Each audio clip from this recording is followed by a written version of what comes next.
welcome back to our channel guys, and for today's episode, another nakasakay ka na ba episode. So ang ating i-feature is the 2024 GRS Hilux. So GR meaning Gazo Racing, S meaning Sport. Up front, makikita nyo agad yung big changes from the previous GR. So andito yung front camera and the safety sensor and yung badge ng GR. Then bago na rin yung kanyang fog light housing, and andito rin yung kanyang parking sensor along with the air vents ng kanyang malapad na flares. So, yan yung kanyang buong poging harap. So, let's check out naman the engine bay. Let's pop the hood. So, let's see what's under the hood.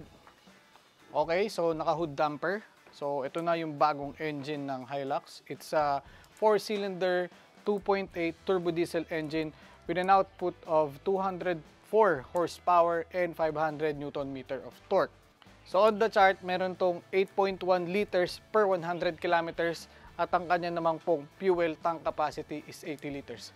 So after this, punta naman tayo sa likod. So sa likod naman, makikita nyo from the model ng mga Conquest, usually meron sila ditong black plastic molding, no? But this one, third brake lights lang and then yung handle plus the camera.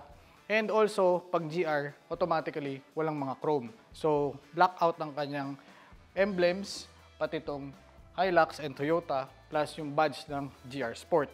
Also, makikita nyo rin yung bumper niya. Usually, sa ibang mga Hilux na lumalabas, body color, but this one is black.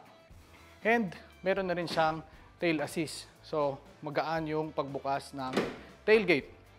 And dito naman sa kanyang bed, we have 780 kilograms of capacity na load for this bed. Dito rin yung kanyang passion bar or sports bar. Pero sa akin, ang tingin ko dito, spoiler. Kasi when you say Gazo Racing, it's rally eh. So, feeling ko, this one is a spoiler. So, correct me if I'm wrong. And, punta naman tayo sa sides. Okay, so dito naman tayo sa sides. So, kapansin-pansin yung wide fender flares nitong 2024 na GR. And, ang main event dito is the suspension. So, the suspension is a Gazo Racing KYB. So, kung mag-upgrade kayo, please huwag nyo itong papalitan itong part na to. So, wheel set naman, meron tayo ditong 17-inch na alloy rims, which is also a Baja-inspired, kung titignan nyo. And wrapped to with 265/65 na Dunlop Grand Trek. And we have here the running board or the step board. Sa likod naman, meron din tayo ditong mud flaps, and sa harap may mud flaps. Also, we have the side mirror blackout, the Hilux logo, and the door handle. This one kasi, ano lang to, aftermarket to, kinabit lang namin. It's a Jaos door handle guard. So, mapapansin nyo sa loob, it's blackout. Black headliner, black seats, but the seat belts are red. So, we have here a perforated Alcantara suede material. Another magandang upgrade na ginawa nila dito sa 2024 model is meron na tong rear AC vents. So sa mga naunang Hilux, wala pa nito. So this is the first one na may ganitong rear AC vents sa Hilux. Dito meron din siyang mga hangers, which before dito sa mga handle nakalagay yung mga hangers. And meron din siya ditong hangers. Pwede kayong maglagay ng like plastic or anything na gusto nyo isabit dyan. And meron din tong armrest with cup holder. So, po tayo. Testingin natin. Komportable siyang upuan. Hindi ka naka-upright position. Medyo naka-slouch ka, no? So, I'm 5'8" and all goods naman. Feeling ko tatagal ako dito kahit mga 3 hour, 4 hours drive. Okay ako dito, komportable. And, pwede ka mag-slouch. So, komportable kahit tatlo kayo. Kasyang-kasya kayo dito. So, punta naman tayo, syempre, sa best seat, the driver seat. So, the best seat, the driver seat. So, itong upuan nila, ganun din. Perforated Alcantara and leather. Tapos, may logo ng GR. So, kahapon lang to dineliver. Red seat belts. And this one is power seats. So, yung passenger naman, manual. So, ito lang yung spoiled na power. And kapansin-pansin dito agad is the steering wheel. So, it's a 3-spoke steering wheel with gray aluminum accent, tapos may badge ng GR. And makikita nyo rin dito, Racing inspired kasi yung mga ganitong steering wheel. So, usually nakikita nyo to sa mga race cars. So, start na natin. Para makita natin yung opening ceremony ng kanyang gauge. Wow! So, yung gauge niya makikita nyo, analog, tapos may ring na parang aluminum, then red needle. So, napaka-sporty ng dating niya.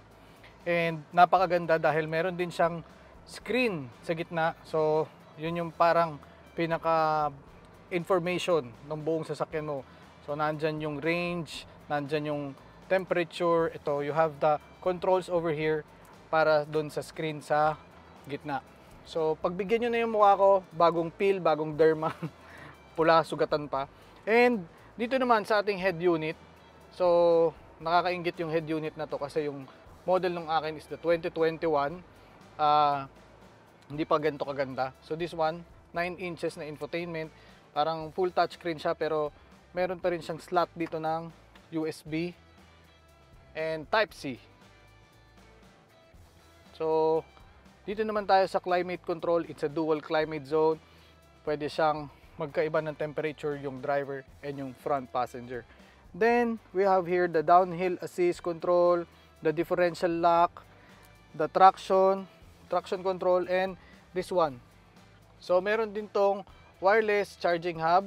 Pag nilagay mo yung phone mo dyan, yan, it's charging.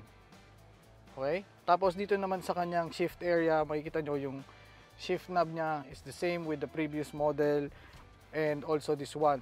Gated ang kanyang shift area. So, hindi siya traditional na diretso. Eco mode, which I don't use. Even dun sa Conquest ko, lagi ako naka-power mode. Para mas masarap yung driving feels. And the mechanical handbrake. So, ito pa ang isa napansin ko dito is the new accent. So this one, meron siyang pattern na katulad ng pattern nung nandun sa loob ng cluster gauge. Which make it so pogi. Ang ganda tignan. Napaka-angas ng dating. Also dito sa gilid, yung accent niya tuloy-tuloy. Para siyang balat ng snake yung pattern niya. Dito naman sa sides, meron tayo ditong button and katabi nito yung blind spot monitoring and yung ating parking sensor. Tapos, meron tayong 360 view. Pipindutin mo lang yan, meron ka ng 360 view. So, pag gusto mong i-check yung paligid mo, tatry natin mamaya kung pwede to habang umaandar. I'm not sure yet kasi hindi ko pa ito na-drive. And, munti ko na makalimutan, this one is a paddle shifter. So, pwedeng sa shift knob ka mag-shift ng up and down or pwede ditong sa paddle shift mo. Yun yung interior and cockpit nitong 2024 na Hilux GRS. Andito rin yung differential control. We have the 4 high and the 4 low. This is electronic, so hindi siya yung traditional na kinakambyo. And the pedals, maganda rin yung pedal nito. As you can see, aluminum finish siya. Racing inspired, pang race car din yung datingan niya. Meron pa palang bagong addition dito sa 2024, meron na siyang lane keeping assist. And then the front sensing, which is the anti-collision. So, maraming safety features na nadagdag dito sa 2024 Hilux GRS. And dito naman, center console box, just a box, wala siyang anything inside. Tapos meron siyang dalawang cigarette lighters. And marami siyang blankong switch na pwede mong paglagyan if ever mag-a-add ka dito ng mga auxiliary light. Meron siyang dalawang glove compartment. Yan. Tapos, sa sides ng Hilux, dito sa may AC, meron pa palang cup holder dito. Meron din sa passenger. Tag-isa yan. Yan. So, pwede mo siyang tanggalin. Yan. Pwede mo siyang gawing tray or pwede mo siyang gawing cup holder. And with the rear view mirror, makikita mo dito, katulad na rin siya sa FJ Cruiser. So, meron siyang auto dimming. Pag halimbawa naka-high beam yung nasa likod mo, hindi masakit sa mata. Sa kanya namang, oh, what's this? Meron tong Gazoo racing card. Ano kaya to? Tapos, meron siya ditong shade pocket. So, lalagyan to ng sunglasses or anything na pwede nyong ilagay. And then the map lamp, which has a control for the doors. Pag halimbawa gusto nyo bumubukas kasabay ng pinto yung ilaw. And today, naka-schedule na rin to para palitan ng wheel set. Not the suspension, but the wheel set. Tapos may mga konting anik-anik na ilalagay dito. Doon natin to i-deliver ngayon. So doon na rin yung test drive natin. So let's go. Magastos tong ano na to, test drive na to. Sigurado ano, mag-aaya kumain to sa masarap na masarap. Anong area ba? So, i-deliver natin to today sa isang shop sa Quezon City. Kasi papalitan na to ng wheel set. So, pagdala natin doon, syempre automatically mag-aaya kayo kumain. Ang lambot ng manibela niya kumpara dun sa ano natin, sa Hilux natin. Okay ka lang dyan, Bricks? Oh. May AC na sa likod, tignan mo. Yung sa atin dati wala eh. Ay, i-ano mo po? Ano po ba pinagkaiba nito sa Conquest?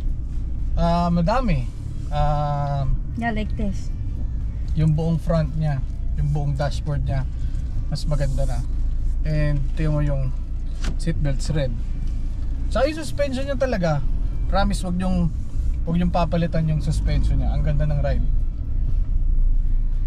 Oh, di ba? Yeah. Parang naka-all-ins eh, no? Ito ba yung ano, Gazoo?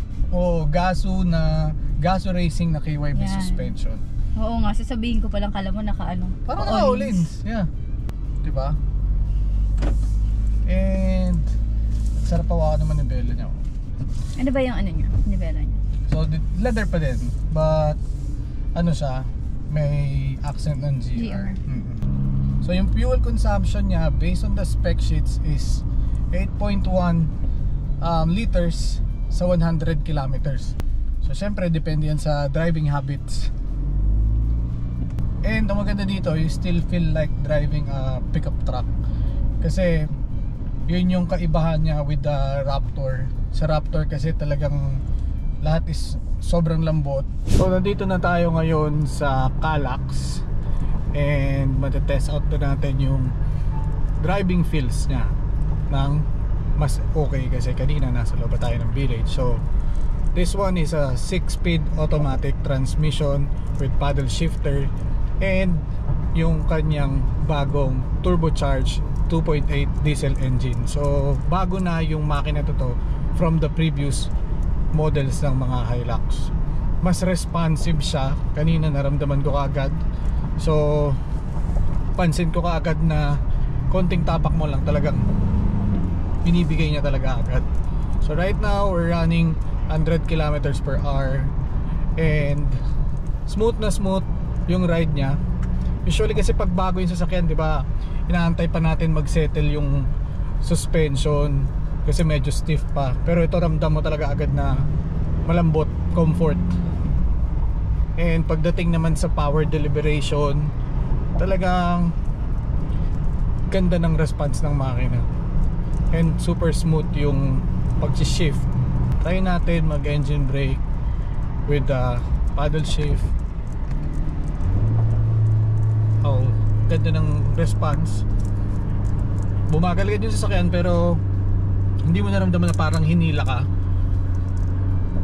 So naka third gear tayo ngayon, sports mode. So mag power mode tayo. Yan, talagang konting tapak mo lang, kita mo ang bilis ng RPM tumaas. Parang galit na galit. Nagpo 4,000 RPM siya. So para ibalik natin sa drive, ganun yun lang, eh nakabalik na siya sa drive. So very responsive engine, napakaganda. Parang hindi Hilux yung dala mo. Kasi pag Hilux usually ang comment agad ng tao, matagtag, matigas yung ride. So this one talaga, it's a total game changer ng Hilux. Dati kasi we have option para mag GR, mas pinili ko yung Conquest. So right now kung may option ako, I would go for this. Yan o, lakas ng makina o.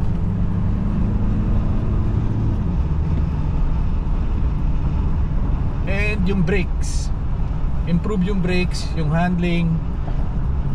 Pag kumukurbada ka kahit mabilis, nako-compensate. Isa pa kasing improvement dito, yung suspension kasi nito before nasa loob ng molye. So ngayon nasa labas na siya ng molye, kaya pag nagli-lean mas salong-salo yung ride. Yan, katulad ngayon naka-bank tayo pa kanan, mararamdaman mong hindi magpi-fishtail yung sasakyan kahit mataas yung speed mo. Smooth, di ba? So as a passenger, interviewin natin yung mga passenger natin. Kamusta naman yung kamusta yung ride? Mas ano to, hindi siya matagtag. Given na, wala ka pang pinalitan, di ba? Stock pa rin. Given na stock pa rin siya, ang smooth ng ride niya. Tama nga yung sinabi ni Daddy Jack. Tapos, mapapansin ko, kapag nagpa-power si Daddy Jack, hindi kanya na binibitin. No? Kumakagat siya agad. Oo nga, no? Parang, diba? Parang dati kasi, yung dun sa Hilux namin, mararamdaman mo pa yung pag-shift. Yes. Ito, pag, parang wala siyang lag. Yes. So, tuloy-tuloy yung power na binibigay niya sa'yo. Tsaka ang smooth ng ride. Sobrang smooth ng ride. Kamusta yung back ride natin? May aircon na rin dito sa Bakit? Before ba naiinitan kayo doon? Opo. Ba't di mo sinasabi? Tsaka maganda dito, you can customize yung side mo ng AC. What else can you say about the suspension brakes? Sobrang smooth. Unlike yung Hilux na una natin nakuha ko. Oo, kasi siya din yung kasama namin nung kinuha namin yung Hilux namin. So tatlo lang din kami nun. Yan, dumadaan tayo sa rumble strips ngayon. Ano lang, solid vibration lang. Walang, hindi mo mararamdaman na parang niyayanig yung buong sasakyan mo. Pero ang pinaka-okay sa akin dito, at passenger pa lang ako, hindi pa ako yung nagdidrive. Yung pag gano'n, pag nag-gas up ka na. Ramdam mo yung G-force? Oo, talaga. Oo, ako din eh. Diba? Kaya mabuti pag nagkaka-review tayo talaga may passenger, kaso talagang magastos lang talaga pagdating ng kainan. At least we have comment. Gusto mo yan? Gusto ko to. Pwede Parang, naman magpapalit ng ganyan. Ibig ko lang sabihin, what I like also about GR, yung combination also ng colors like this one is very paano ba? It really suits the car. No, red. Tapos black seats. Tsaka ang ganda ng upuan niya, Dad. Yes. Para siyang semi bucket seat. Ang ganda ng upuan niya. Totoo. Oo, semi bucket seat siya. Ang ganda ng upuan niya. Isa din to sa napansin ko pag sakay kanina. Pero yung mga to, typical, no? Oh, the same na eh. Kasi ganito din yung dashboard ng Yes. Yan na siya. So nabanggit ni Mami Shai kanina, naramdam niya talaga yung G-force. So dahil yon, meron tong 224 horsepower and 550 Newton meters of torque. Kaya ramdam mo talaga yung sipa ng makina.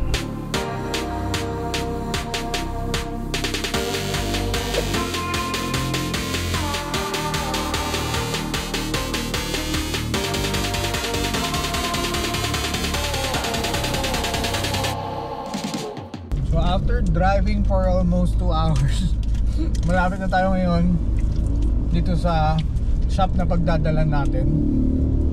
And kilala tong shop na to pagdating sa classy na build ng mga 4x4, ng mga 4x2s, basta mga SUV na malalaki. Dito nila dinadala pag gusto nila ng neat and classy build. So dito na tayo ngayon sa The Shop Automotive. Iwan natin to bagong full stop. Antayin natin siguro mga 3 to 5 days. Tatawagan na lang tayo ni Boss William. Tapos pipick upin natin to at makikita nyo ulit yung outcome nitong project na to.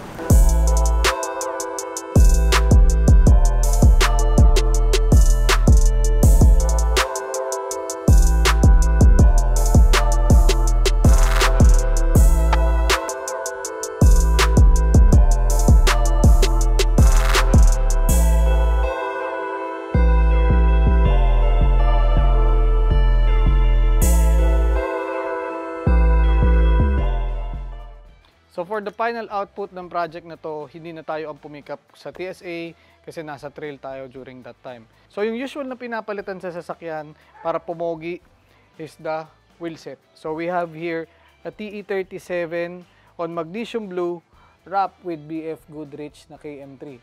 So this one is a mud terrain tires. And ang wheel set profile niya is 275, 65, 18. So ang offset nito, I'm pretty sure negative. So again, yung kanyang wheel set pa lang, center cap allowed, the aluminum cap is 150,000, the lug nuts is 12,000, the rim is around hindi bababa ng 170,000. So yung kanya namang goma around 18 to 20,000. So yun lang yung pinalitan dito. On the side, we have here the Jaos rock slider or the Jaos step board. Sa likod, we have the HKS dual exit. So I think full exhaust to. Yeah, full exhaust. Full exhaust nga. So ang ganda ng tunog nito, sure. And nothing much. Alam ko sa harap pinalitan niya rin yung kanyang skid plate ng Jaos. Let's see. So there yung kanyang Jaos na bash plate or skid plate. It's a part of UBP pero ito hanggang harap lang, hindi niya na dinamay yung mid and hanggang dulo. So what else? Let's see doon naman sa loob kung may dinagdag siya. So inside, nagpalit lang siya ng shift knob. This one is a real shift knob, Japan. And naglagay siya ng kanyang dashcam at Transcend dual camera and a Cusco na pabango. So other than that, since napakaganda na naman na nitong GR, wala na siyang dinagdag at pinalitan. So I think ganito lang yung suggested na modification for this package ng Hilux, no? Pag mga GR na tsaka pag Conquest, minimal na lang.